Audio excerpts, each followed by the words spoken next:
Hello दोस्तों, स्वागत है आप सभी का आपके अपने चैनल एग्ज़ाम हब पर। आज हम लोग पढ़ेंगे बौद्ध धर्म की दो महत्वपूर्ण शाखाओं के बारे में, जो कि हीनयान और महायान हैं। तो चलिए स्टार्ट करते हैं। जैसे कि हमने इससे पहले की वीडियो में देख चुके हैं कि हीनयान और महायान जो है, इसका उदय चतुर्थ बौद्ध संगीति में होता है। तो चलिए देखते हैं इसमें अंतर क्या था। तो इसमें अंतर को चलिए देख लेते हैं।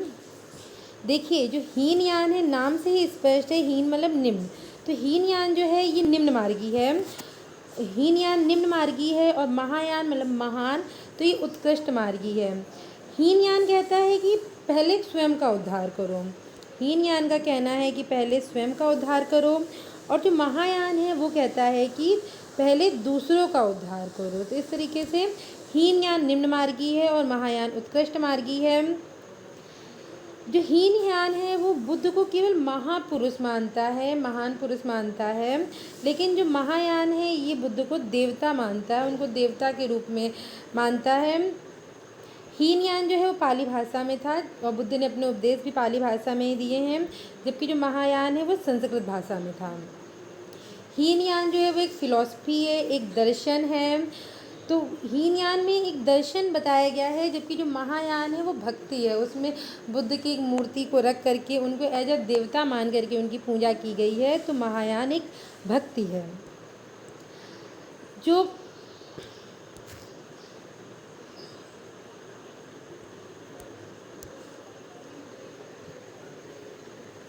जो हीनयान है वो अवतारवाद पर भरोसा नहीं करता है, जैसे कि हम देख चुके हैं। वो एक दर्शन, एक फिलॉसफी है। वो बुद्ध को केवल महापुरुष मानता है, कोई देवता नहीं मानता है। तो इस तरीके से वो अवतारवाद पर भरोसा नहीं करता है। जबकि जो महायान है बुद्ध को देवता मानता है, तो अवतारवाद पे विश्वास करता है। जो हीनयान है वो मूर्ति पूजा का विरोधी है और महायान मूर्ति पूजक था। वो बुद्ध को देवता मानता है, अवतार मानता है, उनकी मूर्तियों को रख करके उनकी पूजा करता है। हीनयान में मांसाहार वर्जित है टोटली, और महायान में मांस का भी सेवन किया जाता है। जो महायान के फॉलोअर्स हैं वो मांस का सेवन कर सकते हैं। इन्होंने जो हीनयान है ये बुद्ध के मूल उपदेशों को इन्होंने अक्षरतः स्वीकार कर लिया है। जो महात्मा बुद्ध ने उपदेश दिए थे उनको हीनयान जो है वो अक्षरतः स्वीकार करता है। जबकि जो महायान है वो इसमें बदलाव के भी समर्थक हैं और समय समय पर मतलब कि जैसी परिस्थितियां हैं उसके हिसाब से बदलाव के समर्थक हैं। लेकिन जो हीनयान है वो बुद्ध के उपदेशों को पूर्णतः अक्षरतः स्वीकार करता है।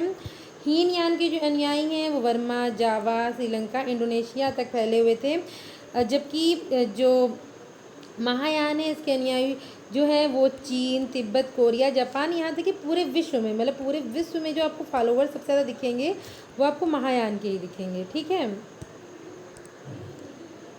इसके बाद जो हीनयान है वो व्यक्तिवादी थे। ये अरहत के पद पे विश्वास रखते थे। अरहत का पद, ये अरहत के पद को प्राप्त करने विश्वास रखते थे। ये व्यक्तिवादी थे। इनके अनुसार जो मेन उद्देश्य है हीनयानियों का वो था अरहत पद की प्राप्ति करना, निर्वाण प्राप्त करना और स्वयं के लिए। तो ये व्यक्तिवादी थे। जबकि जो महायान वाले समर्थक थे, जो महायान के अनुयायी थे, वो समष्टिवादी थे। वो बोधिसत्व की अवधारणा को मानते थे। उनके अनुसार जो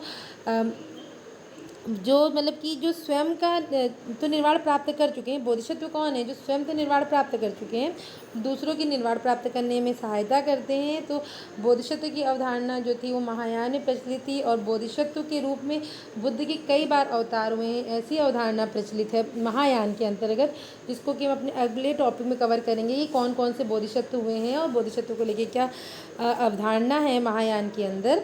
लेकिन याद रखिएगा, जो हीनयान है वो व्यक्तिवादी है। वो कहता है कि स्वयं निर्वाण प्राप्त करने पर भरोसा करता है, इसीलिए वो एक निम्न मार्गी है।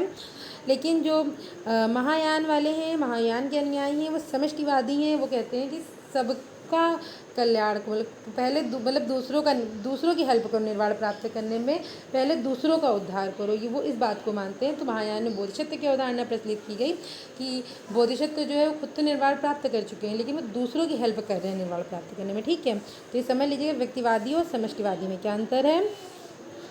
और जो अशोक था वो हीनयान का अनुयायी था। तो पूछ सकते हैं अशोक किस मत का अनुयायी था? अशोक हीनयान का अनुयायी था। और कनिष्क और हर्ष जो थे वो महायान के अनुयायी थे।